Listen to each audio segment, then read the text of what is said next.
Hey guys, this is Undercover Dudes all the way from Down Under, and this is my message to the Quake community from a Counter-Strike Global Offensive fan. Now this is a direct reply to Rocket Jump Ninja's video, and if you haven't seen it, 100% recommend it, links will be in the description below. And he goes and talks about in that video the Quake series from the perspective of a skilled Quake veteran. However, my talk today is going to be from a completely different perspective.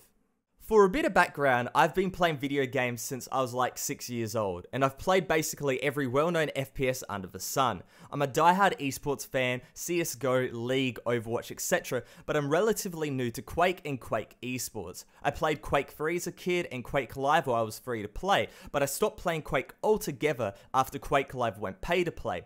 I know the basics, I know how to strafe jump, I know how to rocket jump, etc. But I'm nowhere near a veteran. I'm very much a beginner at this point. So this video is definitely coming from an outsider perspective. But with that said, I think that on YouTube at least, I'm pretty knowledgeable when it comes to free-to-play games. More specifically, free-to-play first-person shooters. They have been my main staple of content for this channel for years, and I've tried basically all of them out throughout my years of focusing on this niche genre. So with that said, from what I can see and from what I've played, Quake can again be popular, but it's a clash of two groups, right? The diehard Quake fans and the casual free-to-play fans. If Bethesda can tap into these two groups properly, then this whole Quake Champions idea can be majorly successful. But the kicker is, everybody, and I mean everybody, has to go and work together. The problem with Quake right now is that from the outside it appears to be extremely elitist. It appears to be consisting of mostly veterans of this series and not too many new players. And with that said, when new players try to get into the game, it's extremely difficult for them because most of the time in Quake Live, take an example, the most recent iteration of the series, most of the time these players are just going to get smashed into the ground because really they don't know what they're doing. Now this is painting with broad strokes. Of course there are a ton of people wanting to help out these new players, but please understand that from the outside, Quake appears to be a very closed off community in comparison to the rest of the FPS games, the really popular FPS games, and appears to be a really difficult game to get into. Now that second point links to the series itself. It's completely competitive and skill based. Now this is good for a person that knows how to play the game, but it's extremely difficult and also very overwhelming for a new player to get a grasp of all these techniques. Now obviously there is an element of, well, the new player has to learn these techniques. They have to go and grind out the game, and you can pull an analogy to spray control and Counter-Strike Global Offensive for example. But in Quake, elements like strafe jumping, they're not completely intuitive, especially to the generic first-person shooter fan. Rocket jumping a little bit less so, but think of a person coming from CSGO or COD, they will never think of shooting a rocket at their feet is actually a crucial game element. I think it's more that you don't 100% need these techniques in order to go and play. Of course they are extremely important, and if you don't go and use these techniques, you're at a significant disadvantage. But pull it to a comparison because it's not really intuitive. New players won't go and notice these techniques too much because they aren't really pushed onto the player as something that is really important quite early in their life cycle of playing this game.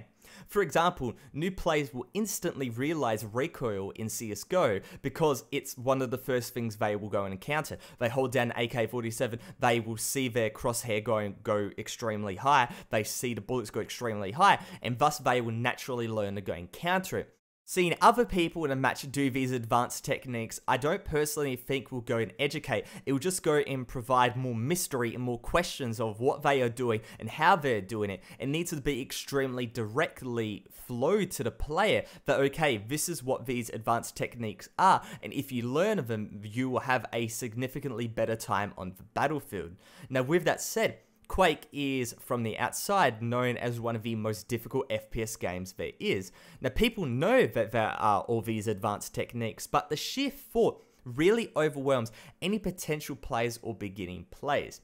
Now the obvious thing is to teach people through tutorials, but it can't just be putting tutorials in a random menu in the game and forgetting about them. It really needs to be incentivized so new players can earn and learn, gaining more currency to spend on champion rentals. Now the best way in my opinion would be, okay, at the start of the game, have all the tutorials unlocked, right? So if a player really wants to get into tutorials and learn all of them at the start of a game, they can go and do that. And of course, go and give a little bit of a reward for, completing them.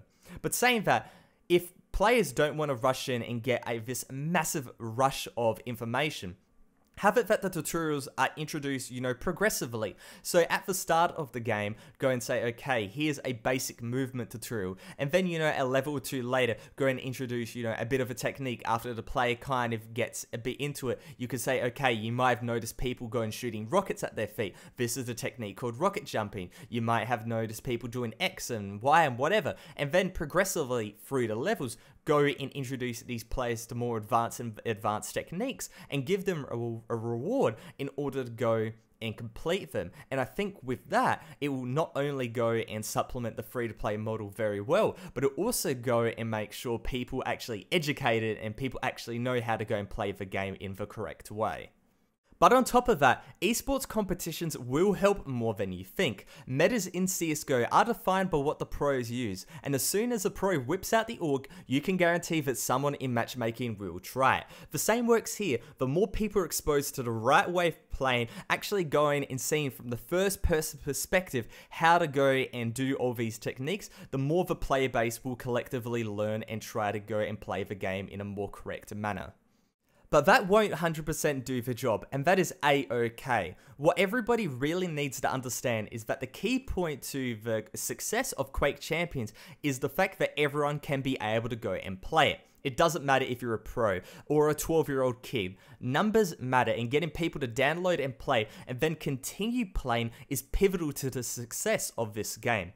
The reason is purely because of the free-to-play model. Bethesda and id, they could have simply gone and made a pay-to-play Quake game that is true to the fundamentals of the series, made it a super hardcore game, and that would have attracted the niche community, and from there the game would be successful in that aspect. But saying that, Bethesda and id, they want Quake to become really, really big. They want it to become popular. So they're taking a risk on the free-to-play, and with the risk of free-to-play, you need to make some compromises, because free-to-play, if people start dropping off, the game doesn't just drop off slightly in terms of the player base, it can potentially die. Like, the company can just go and scrap the game altogether, because the cost of running the servers, running a game, goes and outweighs how much money they're making through cosmetics and champion packs. This goes and explains the addition of champions, but I'll go and talk about that later on in the video. But in Bethesda, they have to also really consider the existing community and making them happy. Getting the balance right between, the new and the old is something that is extremely, extremely difficult, and hopefully they can go and get it right. But in the end of it, they are thinking towards the future. They're thinking towards, okay, these players, they might have never touched an FPS before. They may have never heard of Quake before. How can we go and make this game appealing to them, even though they probably have no idea how to go and play an FPS at all? And with that said, a large portion, not only the people that have no idea how to play an FPS, a large portion of the player base will have really no idea how to play the game correctly, and that is a-okay, because that's what every single video game has. But Quake overall has to go and shake the stigma that it's an old boys club. This can be blatantly seen in the comp sections of basically every Quake Champions video. I was just having a search around, YouTube and whatnot, and I saw a video of Hiko, a CS pro, playing Quake, or at PAX or whatever, and people in the comment section were flaming him for playing the wrong way. This mentality will single-handedly kill Quake, because there's always going to be people of different skill levels and different amounts of knowledge. By shunning a significant portion of the play base away, it will not only go and kill the game's lifespan as people just start quitting, it will also make matchmaking harder because the bell curve will be improperly skewed, it will make esports less successful because of less viewing numbers, and so on and so on. This is one of my main points I want you guys to take away from this video. The community that is, really hardcore into Quake right now needs to accept the flood of incoming players when this game goes live, regardless of how good or bad they are, because overall, these players will be, ironically, the lifeline to this game in order for it to become, popular, in order for it to become successful again. Now, of course, the reason for this flood is due to the free-to-play nature. The free-to-play model will get people playing, and no matter how good or bad this game is, some people will simply play because it is free-to-play. That's just how the model goes. But the right use of the model is to get people interested, just get them snagged on the line, and that's with the free-to-play tagline, and then reel them in with addicting gameplay and a vibrant community. Now, esports ties into this really well. If a new player is watching a pro player go absolutely ham, they will want to go and emulate the pro in-game. Now, this keeps them playing and thus increases the chance of them buying a Champions pack, and we are all happy. But this completely depends if the new player is somewhat capable of doing what the pro player can do, to an extent of course. Now, I don't mean in terms of the insane aiming, the weapon usage, swapping and whatnot. I mean in terms of simply being able to keep their head above water and once in a while pull out a 6-shot and once in a while win the game. In previous Quake iterations, this head above water nature was basically impossible, but with Quake Champions that is different, and this is due to two different forms, matchmaking and the champions themselves. Let's start with matchmaking, and it's crucial that it gets this right. If this is off, the player getting stomped wants to quit 100%, which they more than likely will do, simply because of the free-to-play model. Play bases don't stay in free-to-play games because there really isn't any commitment. When you go and buy a game, when you pay for a game, it instills the, oh, I actually should give this game a bit more of a go mentality, but with free-to-play games, people will just simply quit if they're not enjoying themselves. Now, on the other side of the coin, it's definitely less drastic, but Quake Champions is supposed to be a competitive game, and if you're just stomping all the time, it could get boring very quick. Now, if matchmaking is done right, an average skill level player should be able to go and do okay in the majority of their lobbies. They should be able to do bad in some of them and should be able to go and win others. But with that said, they shouldn't be getting crushed every single game, because if they're not getting crushed every single game, if they're just, losing by a little bit or in the middle of the pack, that player will go and strive to become a better player, and that keeps people's bums on their seats. Makes people keep playing the game, and that's something that Bethesda really wants. Now, since we're on this topic, I also want to go and link it to the different modes Quake has. Quake has mostly been based around deathmatch, 8 people, 1 winner, and also duel, 2 people, 1 winner. Tim Willits admitted in an interview that he regrets not taking Quake down a more team-based route early in its life cycle. The reason? In Team Deathmatch, 5 people win and 5 people lose, and theoretically there should be a 50% chance of winning if the matchmaking is done right. Now compare that to the approximately 10% chance if matchmaking is done right for Deathmatch, and you can see why he regrets it. A higher chance of winning means a higher chance of people continuing to play the game. And that also means a higher chance of them actually going paying, because winning has a direct correlation to enjoyment when it comes to competitive games and video games in general. Now, the element of champions has a major effect across the board, but for completely different reasons at each end. For the less skilled players, champions and their respective abilities forms a bit of a crutch for them to go and lean on, which will help them learn the game more and more. Now, at the high end, people are scared champions will dilute competitive gameplay, and in my opinion, it won't if the balancing is done right. If done right, champions should be an additional metagame where players will have to swap back and forth between lives to try to go and predict what their opponent might go and spawn as, try to go and counter each other, and hopefully that can go and bring in some big mind game stuff.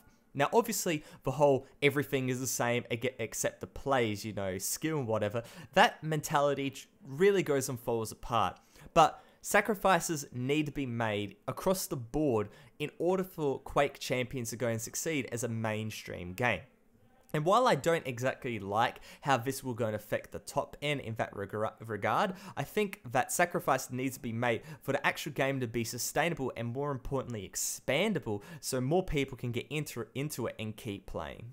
Now, the discussion about the monetization of the free-to-play model is another thing altogether, but from what I can go and see, it seems sound. No pay to win, pay X amount, buy the Champions pack and get all the champions unlocked. Or if you don't want to go and pay that, you can just go and use in-game currency and rent the champions on a day-to-day basis. Now, on top of that, there is another way for Bethesda to go and get money, and that is through cosmetics. And I think cosmetics is a really key thing that they should implement, and it's something that is, again, expandable. They can keep going and implementing more cosmetics, and thus it's more and more potential income for the company. Now, people are saying that the free-to-play model isn't needed, and I completely disagree. The amount of people that would take a chance on Quake, given Overwatch and CSGO's dominance, is low. People really are not looking out for a new shooter. They're not looking out for a new first-person shooter because there are so many on the market. But there would still be, again, a decently sized player base from the existing fans, regardless. However, Bethesda and id, they're making a massive statement, but they're also taking a massive risk. They don't want Champions to be just a niche game just for the hardcore fans. They want this game to be absolutely massive, and by making it free to play, there's a lot of players that will go and download this game. If they can go and convert a good percentage of these players to be regular players, then overall it will be really good for the game and good for the company. But saying that, who knows if it will go and pay off. But what I do know is that Quake Champions is truly something special. To quickly download and have a fun time in Team Deathmatch or Deathmatch is something that is really key to this game. But it's also the possibility to go and grind away months on end on the ranked ladder and try to go and up your skill, try to become one of the best players on the game. And it's something, this dual element, this duality, is something that only League of Legends really has at the moment. But on top of that, Quake has this 1v1 dual element, and that will 100% be addicting because people are forever blaming their teammates in team-based first-person shooters. What happens when you're on your own? It's just you and another player, and a lot of people will really want to be trying to go and fight on the battlefield in order to go and show that they are the best player in that match. Now, if this game is good, I can go and guarantee that esports will propel it even further. Bethesda has gone shown that they can go and do QuakeCon each year, and that is great. That's fantastic. The potential is there. But on top of that, the 1v1 fights, they are so good to go and watch. But you also have the 4v4 or 5v5, whatever they are, team-based modes, and those team-based modes will go and bring something new to the Quake genre, but I think a lot of existing FPS esports fans can really go and relate to, and can really go and hop in and enjoy. Like the esports juggernauts of League and CSGO, change might not look good on the surface. Who knows, it could look game destroying. But in every case, these games go from strength to strength with each refinement. Mistakes are made, but as mistakes are corrected, and overall, the games keep evolving. CS is the perfect example. 1.6 being hailed the best version, i.e. Quake 3. Source being condemned to the worst, i.e. Quake 4, and then CSGO, which still holds onto the key fundamentals, but pushes the game to the mainstream. But the question must be asked, can lightning strike twice? Can Quake become successful again? I personally hope so.